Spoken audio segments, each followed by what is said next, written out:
Hello students, आज हम लोगों का टॉपिक है पैरालैक्स मेथड। तो क्वेश्चन ये उठता है, what is parallax method? Relative shift in the position of the object with respect to background on changing the position of the observer is called as parallax. Okay, इसको note कर लेते हैं फिर समझते हैं। Relative shift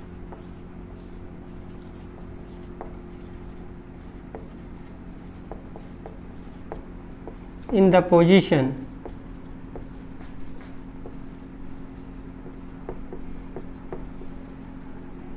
of the observer of the object with respect to background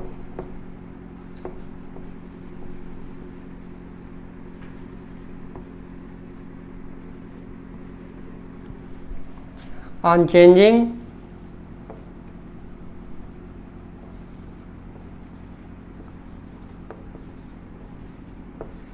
the position of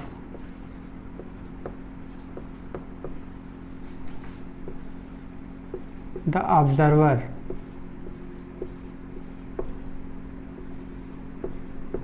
okay, relative shift in the position of the object with respect to background on changing the position of the observer। इसको दूसरे शब्दों में ये भी कह सकते हैं, और the change in the position of the object, the change in the position of the object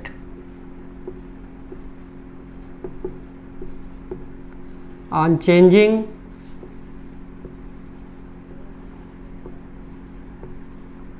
the position of the observer on position, the change in the position of the object on changing the position of the observer। Observer का मतलब अगर observation point change हो गया तो position of the object change हो जाएगा। इसको समझने के लिए एक एक्सपेरिमेंट करते हैं। सभी लोग अपनी पेन को अपने आँख के सामने रखिए और एक बार लेफ्ट आई क्लोज करिए, राइट आई से देखिए, फिर राइट आई क्लोज करिए, लेफ्ट आई से देखिए। देखने पर आपको बैकग्राउंड के रिस्पेक्ट में अपने पेन की पोजीशन चेंज होती हुई नजर आएगी। इसी चेंज इन पोजीशन को ही पैरालैक्स बोलते हैं। ओके, कहने का मतलब, सपोज करिए आपकी ये लेफ्ट आई है और ये राइट आई है, लेफ्ट आई और राइट आई। एक बार लेफ्ट आई को क्लोज करिए और राइट आई से देखिए, फिर राइट आई से को क्लोज करिए और लेफ्ट आई से देखिए। ऐसा देखने पर आपको change in position of the object नजर आएगा। Change in the position of the object.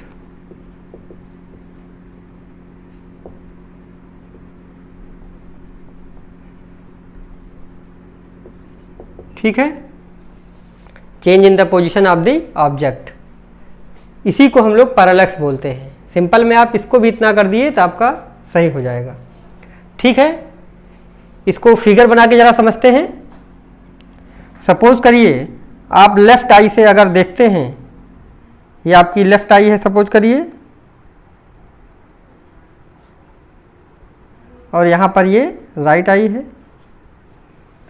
Okay, यहाँ पर अगर कोई आपका ऑब्जेक्ट है ओ, अगर आप इसको लेफ्ट आई से देखेंगे, फिर उसी को एक बार राइट आई से देखेंगे, तो आपको ये लगेगा जब आप लेफ्ट आई को क्लोज करेंगे, राइट आई से देखेंगे, तो ये ऑब्जेक्ट आपको बैकग्राउंड के रिस्पेक्ट में, अगर सपोज करिए आपका ये बैकग्राउंड है, तो ये ऑब्जेक्ट आपको यहाँ दिखाई पड़ेगा इस पॉइंट पर। और जब राइट आई को क्लोज करके लेफ्ट आई से देखेंगे तो ये ऑब्जेक्ट आपको यहाँ पर दिखाई पड़ेगा। यही ऑब्जेक्ट एक बार या इधर शिफ्ट होता हुआ दिखाई पड़ता है, एक बार इधर। ऑब्जेक्ट वही है, लेकिन जब हम ऑब्जर्वेशन पॉइंट चेंज करते हैं तो आपको ऑब्जेक्ट की पोजीशन चेंज होती हुई नजर आती है। लेफ्ट आई को क्लोज करके राइट आई से देखते हैं तो यही ऑब्जेक्ट आपको यहाँ नजर आता है, और जब राइट आई को क्लोज करके लेफ्ट आई से देखते हैं तो ये आपको ऑब्जेक्ट यहाँ नजर आता है। ठीक है, इसी को पैरेलैक्स बोलते हैं। यहाँ पर अगर इसको हम मिला दें तो जो एंगल आपका है ये LOR, एंगल LOR, इसको हम लोग बोलते हैं पैरेलैक्स एंगल या पैरालैक्टिक एंगल। पैरेलैक्स एंगल या इसी को क्या बोलते हैं, पैरालैक्टिक एंगल। ठीक है, और जो ये LR है डिस्टेंस, इसको हम लोग बेसिस बोलते हैं, बेसिस। ठीक है, इस एंगल को हम थीटा मान लेते हैं। तो जो एंगल थीटा है इसको क्या बोलेंगे, पैरेलैक्स एंगल या पैरालैक्टिक एंगल। LR क्या है, बेसिस है। ठीक है, इतना नोट कर लीजिए, फिर आगे समझते हैं। नोट करिए जल्दी, पॉज करके नोट करिए।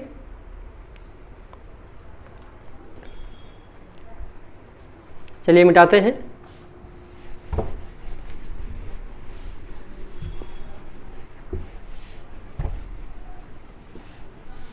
इसको आपको समझने के पहले पैरेलैक्स थोड़ा सा ज्योमेट्री आप समझ लीजिए क्लास 10th की, तो आपको आगे बहुत आसान हो जाएगा। ठीक है,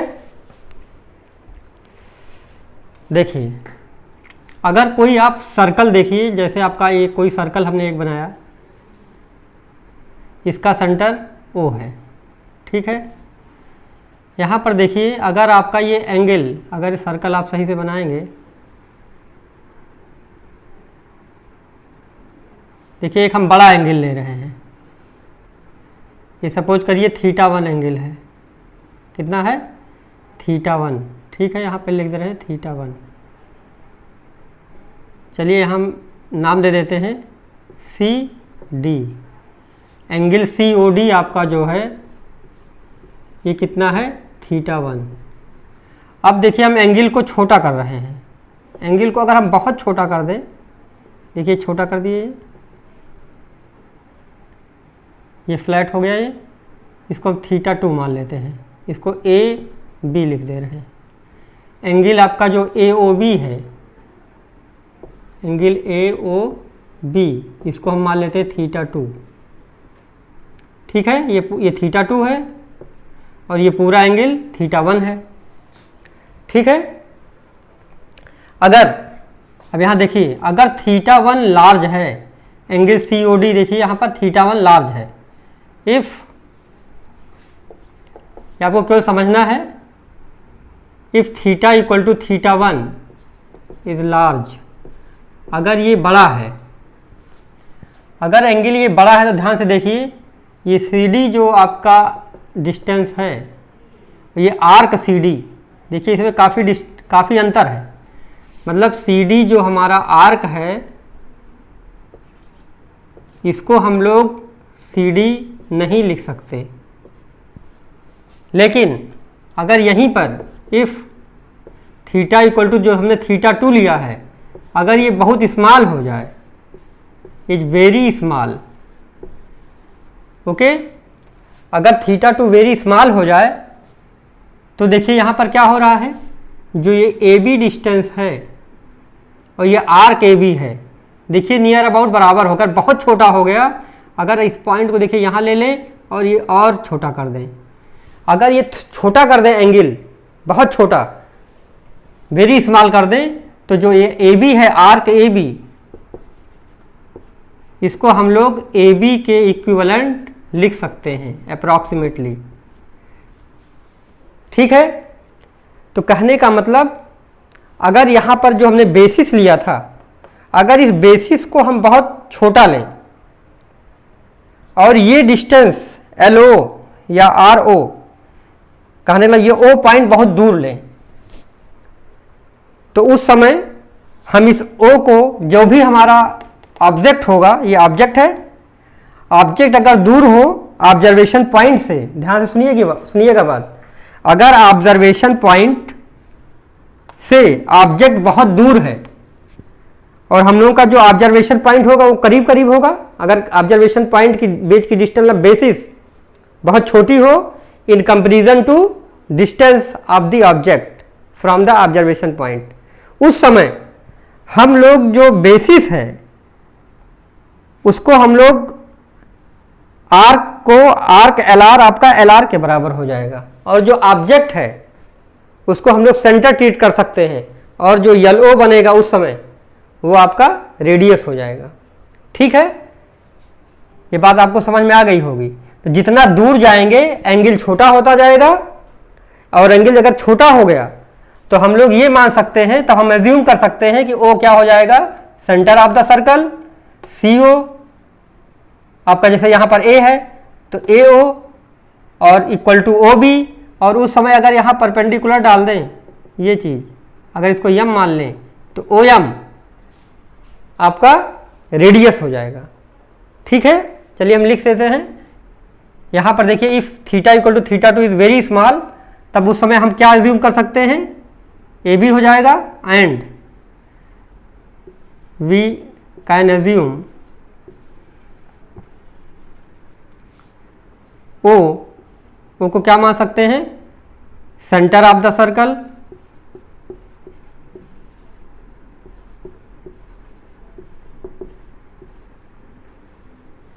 और AO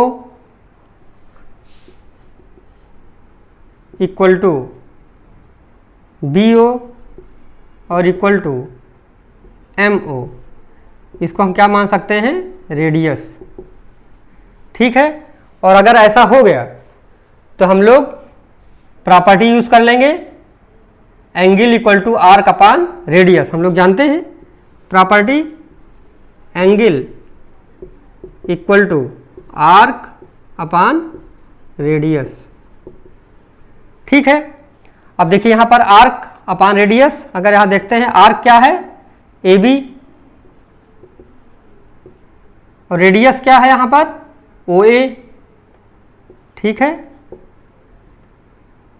तो यहाँ पर AB आपका आर्क AB के बराबर हो जाएगा, और जो रेडियस है यही आपकी क्या बनेगी, ऑब्जेक्ट की distance from the observation point. अगर हम A और B को ऑब्जर्वेशन पॉइंट मान लें तो वही हमारा ऑब्जेक्ट है, उस समय AO और BO और MO ये सारे क्या होंगे, डिस्टेंस।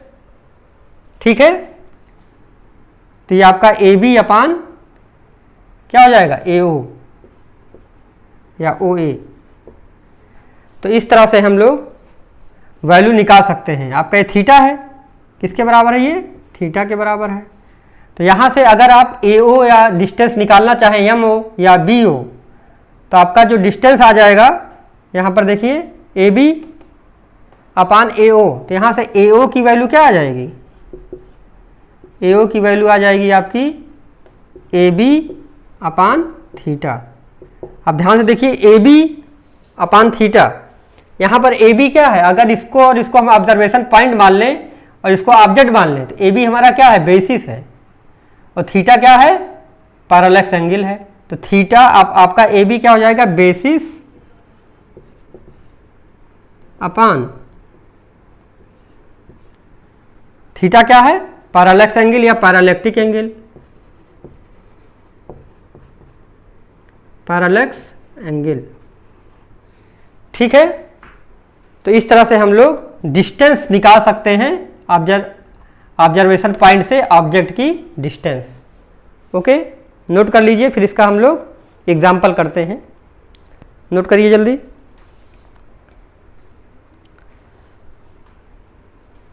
ठीक है, ये आपको केवल समझना ही था, समझने के लिए।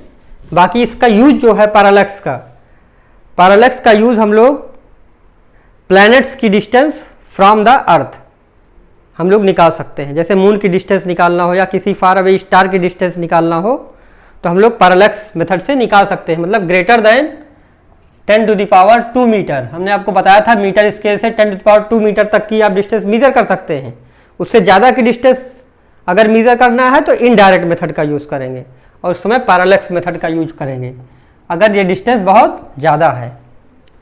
ओके, चलिए आगे करते हैं।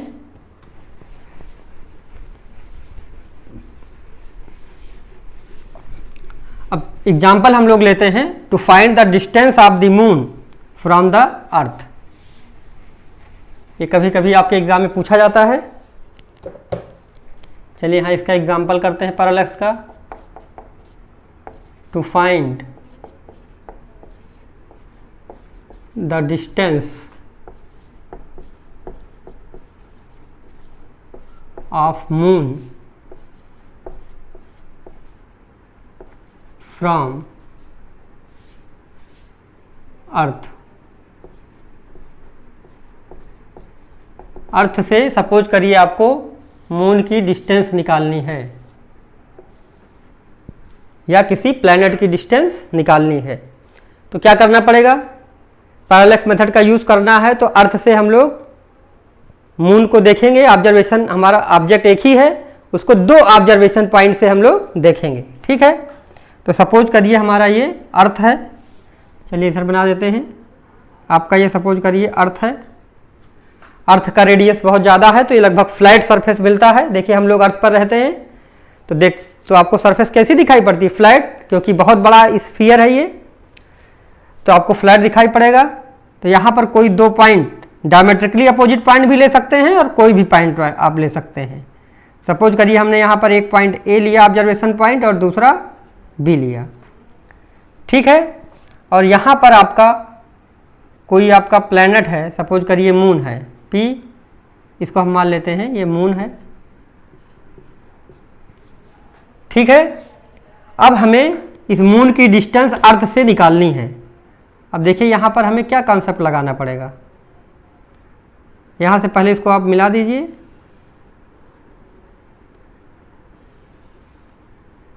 ठीक है, ये आपका ए पॉइंट है और ये बी पॉइंट है। जो मून की डिस्टेंस है, अब ऑब्जर्वेशन पॉइंट आपका ए बी है, ए और बी, तो ये ए बी से ऑब्जर्वेशन पॉइंट से ए या बी से मून की डिस्टेंस बहुत ज़्यादा है। और अगर इसको हम कोई सर्कल बनाएं, इसको सेंटर मान लें अगर ओ को, अगर डिस्टेंस बहुत ज़्यादा होता है तो एंगल क्या होता है? बहुत कम हो जाता है। और एंगल कम हो गया तो उस समय हम इस ए बी को क्या मान सकते हैं? आर्क। और ऐसा आर्क बना करके ये बहुत बड़ा सर्कल बन जाएगा ये, और ये आपका फ्लैट आ जाएगा। आर्क ए बी आपका ए बी के बराबर हो जाएगा। ऐसा सर्कल बनेगा, ये बहुत बड़ा सर्कल बनेगा, ऐसे मान लेते हैं। और ये आर्क ए बी को हम लोग ए बी ट्रीट कर सकते हैं क्योंकि आपकी ये डिस्टेंस बहुत ज़्यादा है। अभी हम लोगों ने देखा था अगर डिस्टेंस बहुत ज़्यादा है तो थीटा एंगल क्या बनता है? बहुत कम बनता है। इसको आप ऐसे भी समझ सकते हैं। देखिए अगर कोई मान लीजिए पॉइंट है ये ए बी, और यहाँ से अगर आप डिस्टेंस बढ़ाते जाइए, ध्यान से देखिएगा, यहाँ मान लीजिए आपने लिखा ये अगर आपका ये आपका ऑब्जेक्ट यहाँ पर है तो एंगल देखिए आपका ये बड़ा बन रहा है, ये एंगल बड़ा है। अगर आपने ऑब्जेक्ट यहाँ ले लिया, देखिए तो ये एंगल आपका कैसा हो गया? छोटा हो गया। देखिए ये एंगल बड़ा हो गया, ये एंगल बड़ा हो गया तो ये क्या हो जाएगा? छोटा हो जाएगा। अगर इसको आपने और दूर ले लिया, देखिए ये और छोटा हो गया एंगल। और जितना एंगल छोटा होता जाएगा, अगर उस पॉइंट को हम सर्कल बना करके इसको आर्क ले करके अगर सर्कल बनाएंगे तो आर्क ए बी के अप्रॉक्सीमेट बराबर हो जाएगा। ठीक है, यही चीज हम लोग यहाँ पर यूज करते हैं। ठीक है, तो यहाँ पर अब देखिए ध्यान से, ये आपका ये ओ एम, अगर इसको हम ओ एम मान लें तो ओ एम कहिए या ओ ए कहिए या ओ बी कहिए, सारे रेडियस हो गए। ये यही आपकी डिस्टेंस है, इसी को हमें निकालना है। यहाँ पर थीटा क्या है? बहुत स्मॉल है। तो और ये आपका ए बी क्या हो गया? बेसिस को हम लोग बी से दिखाते हैं। ये क्या हो गया? थीटा। ये आपका पैरालेक्टिक एंगल है या पैरालेक्स एंगल है। ठीक है, फिर से हम यहाँ लिख देते हैं कंडीशन, इफ थीटा इज, या हियर लिख दीजिए, here theta is very small,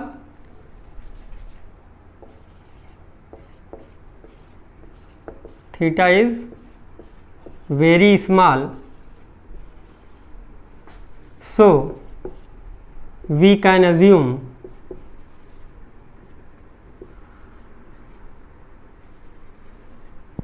ठीक है, हम क्या अज्यूम कर सकते हैं, चलिए इसको भी यहाँ मत लिखिए क्योंकि यहाँ भी फिगर थोड़ा सा हमें बनाना पड़ेगा। सो वी कैन अज्यूम, ओ को हम क्या मान सकते हैं, सेंटर ऑफ द सर्कल,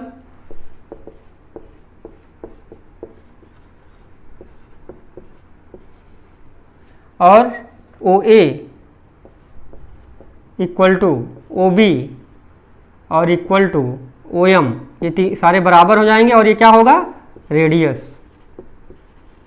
और इसी को हम मान लेते हैं एस। चलिए इसको क्या मान लेते हैं, यस डिस्टेंस मान लेते हैं, इसी को हमें मेजर करना है। ठीक है, डिस्टेंस ऑफ दी मून। यहाँ पर हमारे एग्जाम्पल में ओ ए या ओ एम या ओ बी। ठीक है, अब इसकी वैल्यू हमें कैलकुलेट करना है। अब अगर ये सर्कल हो गया तो हम लोग फार्मूला क्या लगा सकते हैं, angle equal to arc upon radius. ठीक है, यहां पर एक चीज और ध्यान देनी है, अगर आपको ये एंगल कैलकुलेट करना है इसके लिए एक फार अवे स्टार आपको लेना पड़ेगा। तो we select a far away star S dash. सपोज करिए हम एक फार अवे स्टार यहां पर लेते हैं। अगर आप दूर कोई स्टार लेंगे तो वहां से इस ए और बी की जो डायरेक्शन और पोजीशन होगी वो सेम होगी। If we select a far away star S dash, then position and direction of A and B can be taken approximately same.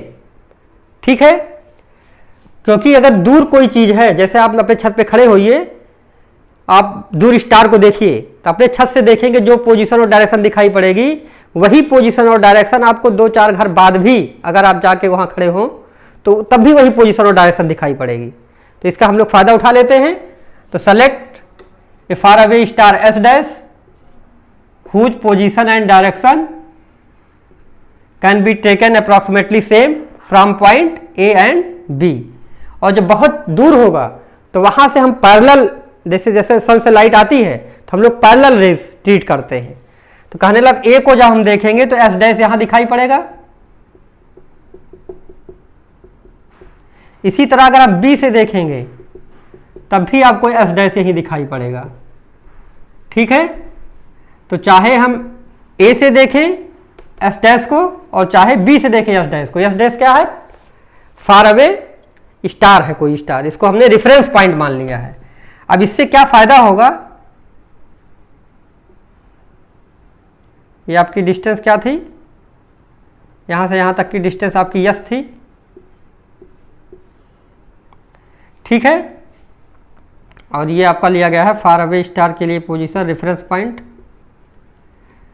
ठीक, अब क्या होगा, अब आप इस एंगल को मेजर कर सकते हैं।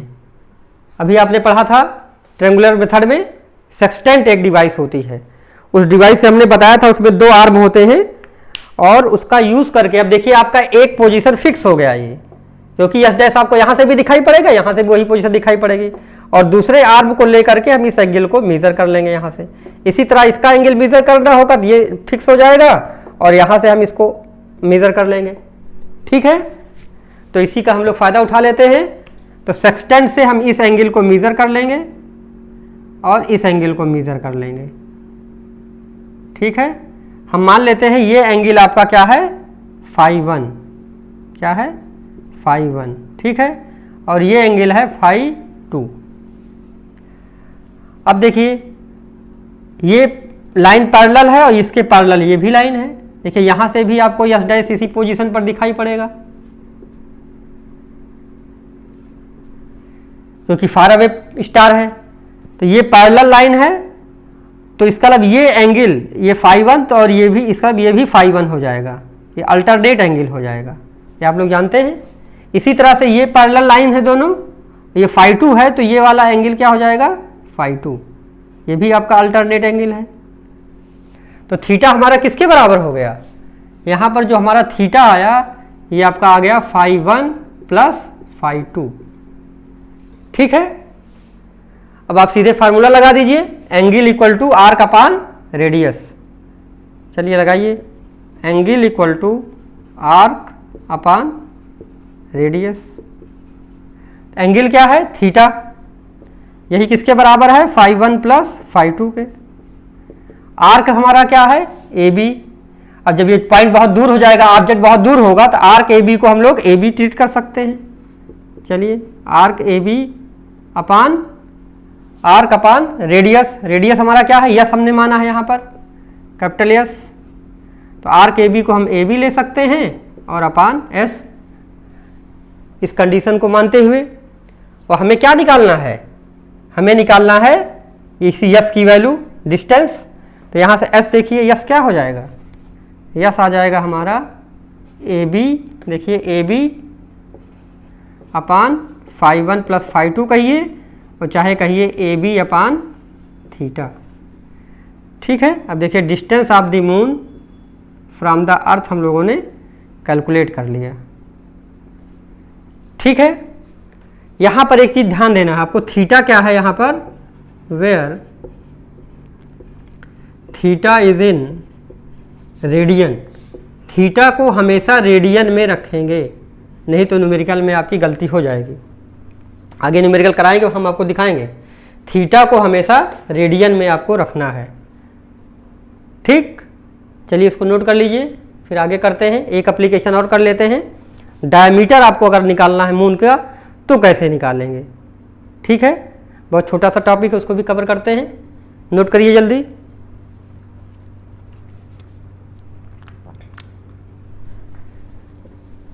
ओके, इसको मिटाते हैं।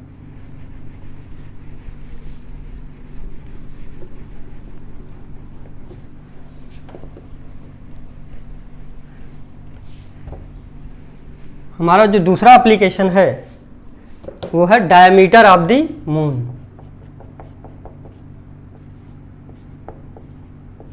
डायमीटर ऑफ द मून, या किसी प्लैनेट का अगर आपको डायमीटर निकालना है तो कैसे निकालेंगे? देखिए मून की डिस्टेंस तो हमने निकाल ही लिया, अब डायमीटर निकालना है। बहुत ही आसान है, ध्यान से देखिए। सपोज करिए आपका ये अर्थ है, ये आपका क्या है? अर्थ।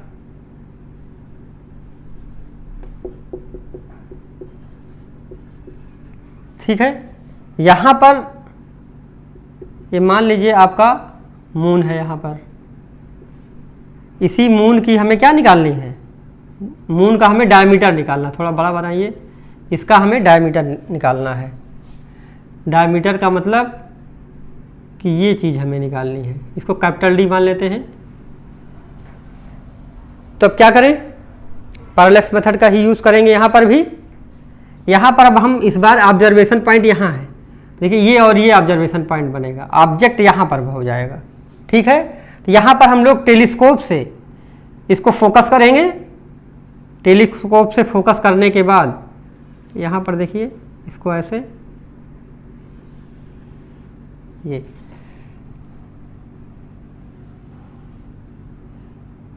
टेलीस्कोप को मून पर फोकस करेंगे। फोकस करके हम इस एंगल को निकाल लेंगे, इसको मान लेते हैं थीटा है। ये डिस्टेंस बहुत ज़्यादा है, डिस्टेंस बहुत ज़्यादा है। तो अब देखिए ये आर्क यहाँ पर, यही आपका अगर सपोज करिए ए बी है ये, तो आर्क ए बी, ये थीटा बहुत स्मॉल बनेगा। क्या होगा यहाँ पर? Here theta is very small, क्योंकि डिस्टेंस बहुत ज़्यादा है। अगर थीटा बहुत स्मॉल है तो आर्क ए बी आपका ए बी के बराबर हो जाएगा अप्रॉक्सीमेटली। ठीक है, और यही हमारा क्या है? यही हमारा डायमीटर है। इसी डायमीटर को हमें निकालना है। अब तो बहुत आसान है, देखिए इस यस की वैल्यू आपने, डिस्टेंस आपने निकाल ही लिया है। अभी लास्ट एग्जांपल में हम लोगों ने मून की डिस्टेंस फ्रॉम द अर्थ निकाला था। एस हमारी अब यहाँ नॉन क्वांटिटी हो गई। अननोन क्वांटिटी क्या है? डी या ए बी। थीटा टेलीस्कोप से निकाल लेंगे, एंगल पता चल जाएगा आपको। चलिए फार्मूला लगा दीजिए। अगर थीटा बहुत स्मॉल है तो इस पॉइंट को अब देखिए हम क्या मान सकते हैं?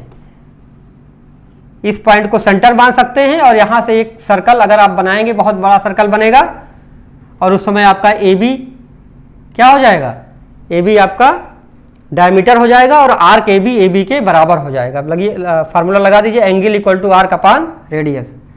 तो एंगल आपका थीटा है, आर्क क्या बनेगा, A B arc upon radius. Radius क्या है, यस, यही डिस्टेंस, ये आपकी नोन है। अब आर्क ए बी, यही ए बी आपका क्या है, आर्क ए बी यही ए बी के बराबर है अपान एस, और यही ए बी आपका क्या है, डी डायमीटर अपान एस। तो यहाँ से अब देखिए थीटा इक्वल टू आपका क्या आ गया, डी अपान एस, और डी की वैल्यू आपको निकालनी है तो यस इंटू थीटा। यहाँ पर भी थीटा क्या है, थीटा इज इन रेडियन। ठीक है, इस तरह से हम लोगों ने पैरेलक्स मेथड का यूज़ करके लार्ज डिस्टेंसेस को मेज़र किया। ओके, इसको नोट कर लीजिए। फिर हम लोग कुछ प्रैक्टिकल यूनिट्स ऑफ लेंथ पढ़ते हैं। ठीक है, नोट करिए जल्दी।